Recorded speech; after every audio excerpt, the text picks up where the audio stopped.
Després de molts anys de treball, hem aconseguit la cessió d'estos solars per a l'Ajuntament. Estos solars estaven en mans de la Sareb, del Banco Malo, i així anem a fer unes zones d'aparcament, zones de joc infantil i també un parc d'educació vial. Però nosaltres no ens quedem així, sinó que estem pensant d'actuar d'una manera estratègica en la zona nord de Tavernes, perquè volem que siga una zona atractiva per a la gent jove i dinamitzar totes aquestes barriades. En aquest sentit estem pensant en fer més zones verdes, espais dotacionals de serveis públics. També tenim pensat adquirir un edifici que està enfront del Parc del Cantolog per a dotar-lo de tota mena de serveis socials.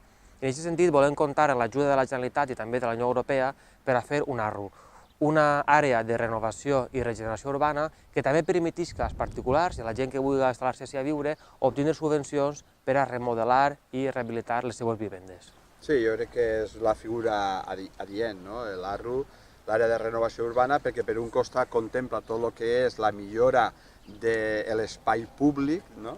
I per un altre costat ajuda als propietaris a rehabilitar les seues vivendes. Diguem-ne que és complicat que una persona tingui els diners disponibles per a rehabilitar-se una casa tradicional de poble i dotar-la de totes les comoditats que avui en dia requerim tots per a viure. Això val probablement més diners que comprar-te un piso baix. I doncs què passa? Que els centres de les ciutats, els centres dels pobles, acaben quedant-se degradats. Jo crec que hem d'actuar ahir d'una manera integral i positiva.